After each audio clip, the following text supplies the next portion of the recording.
جشن منانا شروع کر دیے کہ حسین کا خاتمہ ہو چکا ہے، اب یہاں پر ہمارے ساتھ مقابلہ کرنے والا کوئی باقی نہیں رہا، سب ایک کے بعد دیگرے ختم ہو چکے۔ لیکن اس جنگ کا نتیجہ کیا نکلا؟ لڑے تھے حسین کو ختم کرنے کے لیے، لیکن کربلا پر آج بھی حسین کا ہی قبضہ ہے۔ آج جا کر کے دیکھیں تو جگہ جگہ وہاں پر حسین کے ہی نام ہیں، ہر دکان پر امام حسین کا نام، ہر علاقے میں امام حسین کا پرچم لگا ہوا ہے، اگرچہ شیعہ لوگوں کی طرف سے ہو یا اہل بیت سے محبت کرنے والے معتدل لوگوں کی طرف سے ہو، لیکن حسین کا نام ہر کوئی وہاں پر لیتا ہے۔ تھی تو وہ زمین یزیدی لشکریوں کی، فتح تو انہیں حاصل کرنا تھا، کٹے ہوئے لاشیں تھے وہاں پر، کوئی نہیں تھا، لیکن لوگ اس وقت فتح مبین اعلان کر رہے تھے، یزیدی لشکر فتح ہو گیا۔ اے ظالموں، کہاں ہے وہ تمہاری فتح؟ 14 صدیاں گزر گئی، فتح کا جھنڈا اب بھی کربلا میں حسین کا لہرا رہا۔ آج کربلا کا وہ کوئی میدان وہاں نہیں، بڑی بڑی عمارتیں کھڑی ہیں پورے میدان میں، اور روضہ امام حسین جو بنا ہے، اللہ اکبر، اسے حرم حسین کہا جاتا ہے۔ دروازے تک سونے سے کلئی کیے گئے، گنبد پاک کو سونے سے رنگا گیا ہے، اور وہ حسین کا گنبد آج پوری شہر میں اجالا کر رہا ہے۔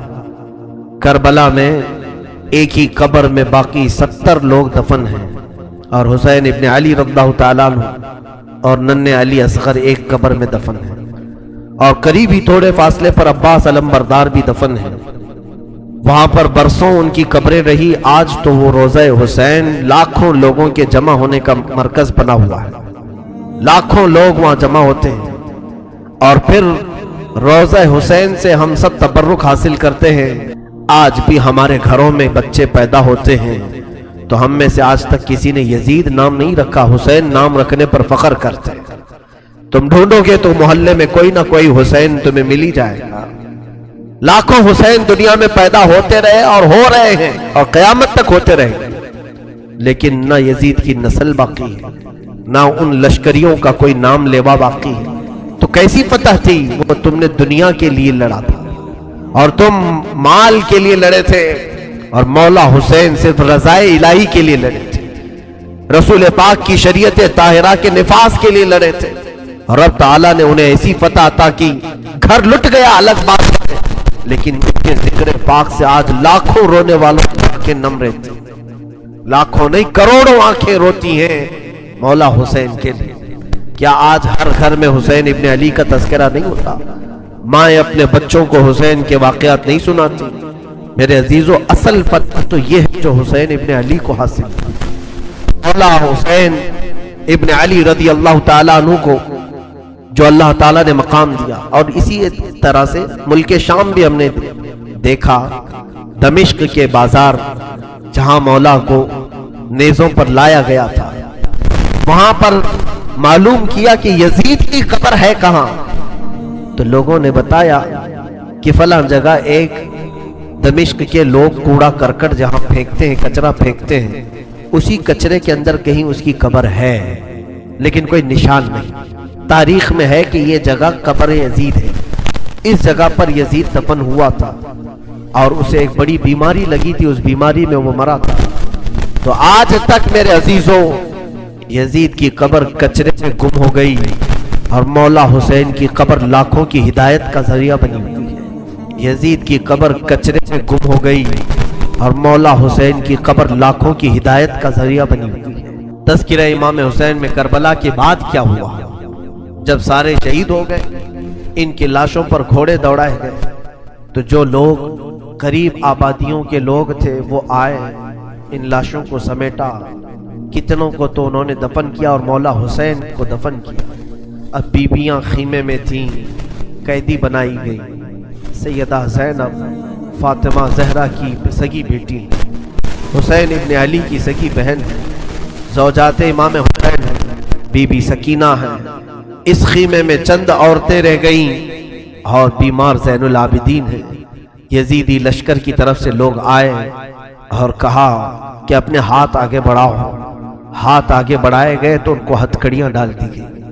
رسول اللہ کے گھر والوں کو ہتھکڑیاں ڈال کر باہر نکالا گیا، خیمے اجاڑ دیے گئے۔ بعض روایات یہ بتاتی ہیں کہ خیموں میں آگ لگا دی گئی۔ جب خیمے جل گئے، شام کا وقت تھا، مغرب کے بعد یہ لٹا ہوا تاخت و تاراج قافلہ کوفہ کی طرف جا رہا تھا۔ کربلا سے اب یہ کوفہ جا رہے تھے، لیکن ظالموں نے جتنے شہید ہوئے تھے ان کے سر سنبھال کر رکھے تھے۔ امام حسین ابن علی کا سر لے لیا، عباس علمبردار کا سر لے لیا، اور علی اکبر امام قاسم کے سر کاٹ کر لے لیے۔ سارے سروں کو انہوں نے، اس لیے کہ اس وقت ثبوت پیش کرنے کے لیے سر دکھانے پڑتے تھے کہ ہم نے ان کا قتل کیا ہے، اب سروں کو انہوں نے نیزوں میں ڈال دیا اور سروں کو لے کر نیزوں سے چلنے لگے۔ یہ سفر ان کا شروع ہوا، کوفہ کی طرف چلے۔ یہاں ایک بڑی بات مجھے یاد آتی ہے، مولا حسین کی ایک کنیز تھی جس کا نام بی بی شیرین بتایا گیا ہے۔ وہ سیدہ فاطمہ الزہرا رضی اللہ تعالیٰ عنہا کی بھی خدمت کر چکی ہیں۔ بی بی شیرین، اس کو حضرت امام حسین نے آزاد کر دیا تھا۔ وہ کہتی تھی کہ میں آزاد نہیں ہونا چاہتی، کہا تھا کہ تو بڑھاپے کو پہنچ چکی ہے، تجھے ہم نے آزاد کر دیا۔ اور اس کے بعد مولا حسین نے جب یہ مدینہ طیبہ میں تھے، بی بی شیرین کو کہا تھا کہ تو آزاد ہے، جا، بہت سارا مال دیا تھا اور جمع کر کے کہا تھا کہ تو چلی جا، اپنی بقیہ زندگی آرام سے گزار۔ تو کہتی ہے ایک شرط ہے میری، میں اس شرط پر جاؤں گی۔ امام حسین ابن علی نے پوچھا کہ ہم نے تجھے کسی چیز سے روکا نہیں، منع نہیں کیا، کیا چیز تو چاہتی ہے؟ بی بی شیرین نے کہا تھا کہ مولا حسین، بس چاہتی ہوں کہ میں گھر بنا لوں، گھر میں رہوں، ایک بار آپ اپنے قدم رکھ دینا، ہم غریبوں کے گھر پر ایک بار آپ تشریف لے آئیں، میری وہ معراج ہو جائے گی۔ امام حسین نے کہا بس اتنی سی بات، ہم تو غریبوں کے گھر روز جانا پسند کرتے ہیں، ہم روز جانا پسند کریں گے، جا ٹھیک ہے تیرے گھر ہم آئیں گے۔ اور بی بی شیرین نے کہا نہیں مولا، میری ایک درخواست یہ ہے کہ آپ اپنے خاندان کے ساتھ آئیں، اپنے شہزادوں شہزادیوں عورتوں کے ساتھ آئیں۔ مولا حسین نے ساری عورتوں سے کہا دیکھو بی بی شیرین کہتی ہے اس کے گھر دعوت ہے، ہم سب آئیں گے۔ اور اس کو بطور مسکراتے ہوئے آپ نے فرمایا بی بی شیرین، ایسا نہ ہو کہ ہم آئیں اور تو پہچان ہی نہ سکے، ایسا نہ ہو کہ تو پہچان ہی نہ سکے۔ قدموں میں گر گئی، کہا کہ میں آپ کے گھر کی کھائی ہوئی، میں آپ کی پروردہ، کبھی آپ کو نہ پہچانوں، ایسا کیسے ہو سکتا ہے؟ وہ خاتون گئی، کوفہ کے قریب ایک چھوٹی سی بستی میں گھر بنایا، بڑا اچھا سا گھر بنایا، اور اس کی بستی والے بھی اس کی بڑی عزت کرتے تھے کہ یہ فاطمہ کے گھر کام کی ہوئی عورت ہے، حسین ابن علی کے گھر کام کی ہوئی عورت ہے۔ وہ ہر گھر میں جاتی تھی، بستی والوں سے کہتی تھی لوگوں دیکھنا میں نے گھر بنایا اور پیغام بھیج دیا ہے، فاطمہ کے لاڈلے شہزادے رسول امام حسین نے مجھے وعدہ کیا ہے ایک بار وہ میرے گھر تشریف لائیں گے۔ بستی والے کہتے تھے کیا تیری قسمت ہے کہ تیرے گھر مولا حسین آنے کی بات کر چکے ہیں، رسول اللہ کا شہزادہ تیرے گھر آئے گا۔ سب اس کی گاؤں میں بڑی عزت تھی، لوگ کہتے تھے کہ اس کی بات پر حسین آنے والے ہیں۔ ایک بار جیسے ہی بی بی شیرین کو خبر ہوئی کہ امام حسین مدینہ سے مکہ نکل چکے ہیں اور مکہ سے کوفہ آنے والے ہیں، جیسے یہ خبر ملی تو اس نے پیغام بھجوایا اور پھر اپنے گھر کو رنگ و روغن کرنا شروع کر دیا اور کمرے سجائے کہ مولا حسین کا قافلہ آ رہا ہے اور کوفہ جانے والے ہیں اور میرے گھر پر ٹھہریں گے۔ جنگ کی کوئی خبر ہی نہیں تھی۔ گاؤں والوں کو جیسی اطلاع ہوئی، گاؤں کے سارے لوگ اس کے ساتھ مل گئے۔ پورے گاؤں میں سارے لوگ گھروں کی تیاریاں کر رہے تھے اور سب لوگ روز انتظار کرتے۔ بی بی شیرین پہاڑ کے ایک چوٹی پر صبح سے شام تک بیٹھتی، ہر آنے جانے والے قافلے والے کو دیکھتی جو مکہ سے کوفہ کے لیے آ رہا ہے جا رہا ہے، دیکھتی، انتظار کرتی اس میں امام حسین اپنے گھر والوں کے ساتھ آنے والے نہیں آئے۔ کئی دن گزر گئے اور اسی زمانے میں ایک رات ایسی آئی کہ اس کے گھر ایک عورت آئی، کہا بی بی شیرین اٹھو جلدی۔ کہا کیا؟ کہ حاکم بصرہ ابن زیاد کا لشکر، بہت بڑا لشکر ہے اور وہ لشکر باہر آیا ہوا ہے، تیرا بڑا گھر ہے، وہ چاہتے ہیں کہ آج کی رات تیرے گھر میں گزارے۔ کہا کون لوگ ہیں، کیوں آئے ہیں؟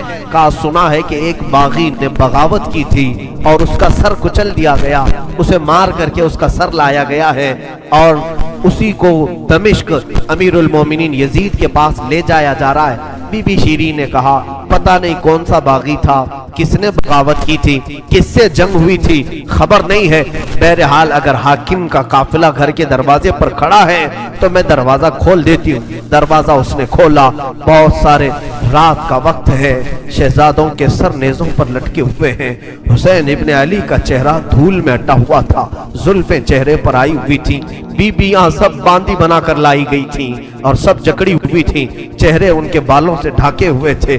اس خاتون نے دیکھا اور کہا ہائے ہائے افسوس، قیدی آئے ہیں میرے گھر۔ مولا حسین کہتے تھے قیدیوں کے ساتھ اچھا سلوک کیا جائے، قیدیوں کے ساتھ اچھا سلوک کیا جائے۔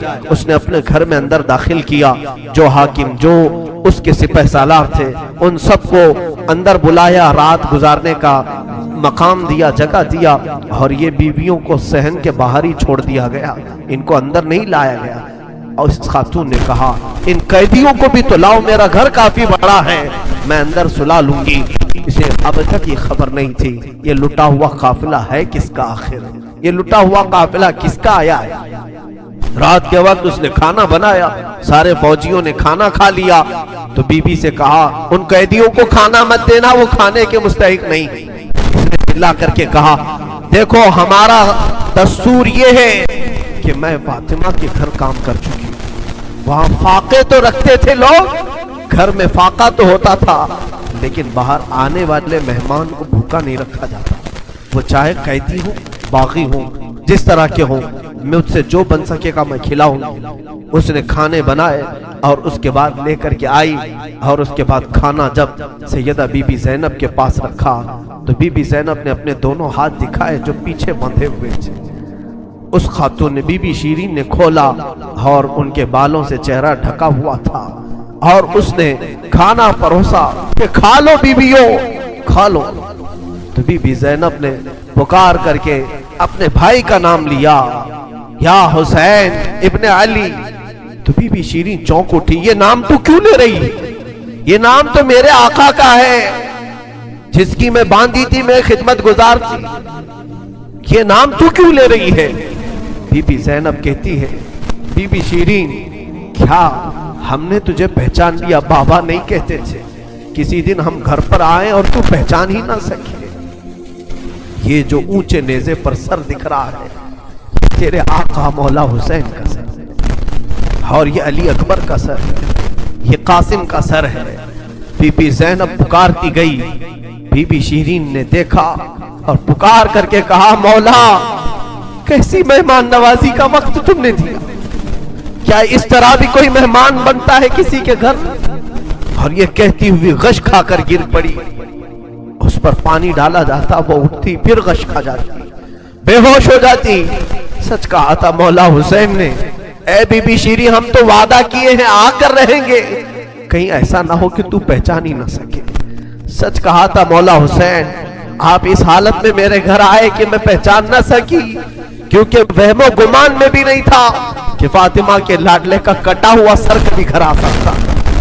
وہ غش کھا کر کے گر گئی، روایات میں ہے صبح جب اٹھا لوگوں نے فوجیوں نے اٹھ کر کے دیکھا تو بی بی شیری کا جسم ٹھنڈا پڑ چکا تھا، اس کی روح نکل چکی تھی۔ غم حسین میں لوگوں کی جانیں چلی گئی۔ یہاں آج دو آنسو ہمارے نکلتے ہیں تو لوگ ہمیں بولتے ہیں غم حسین میں لوگوں کی روح نکل گئی، جو اصلی محبت کرنے والے تھے وہ دنیا سے ہی رخصت ہو گئے۔ مولا حسین کی محبت کرنے والی بی بی شیری دنیا میں نہیں رہی۔ کہا آخری جملے اس کے یہ تھے، گھر بڑی آن شان سے اس لیے بنایا تھا کہ ایک بار مولا قدم رکھیں گے، اب انہوں نے قدم رکھ دیا تو اب جینے میں کوئی مزہ نہیں، اب میری زندگی کی تمنا پوری ہو گئی۔ اس کے بعد یہ قافلہ نکلا، کوفہ کی طرف جا رہا تھا، ابن زیاد تک پہنچنا تھا۔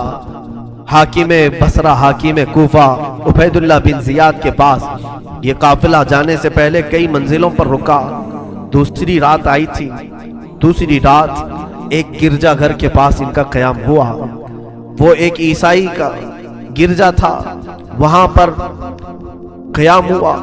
عیسائی نے دیکھا کہ بہت سارے کٹے ہوئے سر آئے. اس نے بھی اپنے چرچ میں رکنے کی اجازت دی. ہائے افسوس، عیسائی بھی رحم کھا رہے ہیں. کیسے وہ مسلمان تھے جو رسول اللہ کے گھر والوں پر رحم نہ کھا سکے. عیسائی نے وہاں پر رکنے کی اجازت دی. اس کے بعد کہا، رات کو اس نے کہا کہ یہ جو سروں پر، یہ جو نیزوں پر سر ہیں، کیا یہ ہمیں ایک رات کے لیے دو گے؟ لوگوں نے کہا لے لو لے لو، لیکن امانت کے ساتھ واپس کرنا کہ یہ ہمیں دمشق پہنچانا ہے. اس نے سر حسین کو لیا، دھول کو صاف کیا، اس لیے کہ اسے دور سے ہی اس چہرے میں کچھ چمک نظر آ رہی تھی. اس عیسائی راہب نے رات کے وقت دیکھا، ایک تخت پر رکھ کر کے سر حسین کا غور سے مطالعہ کرنے لگا اور اپنی پرانی کتابوں سے ملانے لگا. پرانی کتابیں پڑھتا تھا اور چہرہ دیکھتا تھا، بار بار دیکھتا تھا. پھر چیخ کر کے کہا، ہاں میں اپنے مقام کو پہنچ گیا، اس لیے کہ مقدس کتابوں میں لکھا ہوا ہے نبی کے آخری نبی کا نواسا ظلمن قتل کیا جائے گا اور اس راستے سے جائے گا، اور یہاں کی گرجا میں اگر رکے تو گرجا میں جو خدمت گزار ہے وہ اس کی خدمت کرے، مولا اسے جنت عطا کرے گا. وہ عیسائی راہب کہتا ہے وہ چہرے میں ساری علامتیں جو کتابوں میں لکھی یہی ہیں. وہ ایمان لے آیا، کلمہ طیبہ پڑھا، اسلام قبول کیا. رات میں اس کی دنیا بدل گئی. میرے عزیزو، اسی کو کہا جاتا ہے اسلام زندہ ہوتا ہے ہر کربلا کے بعد.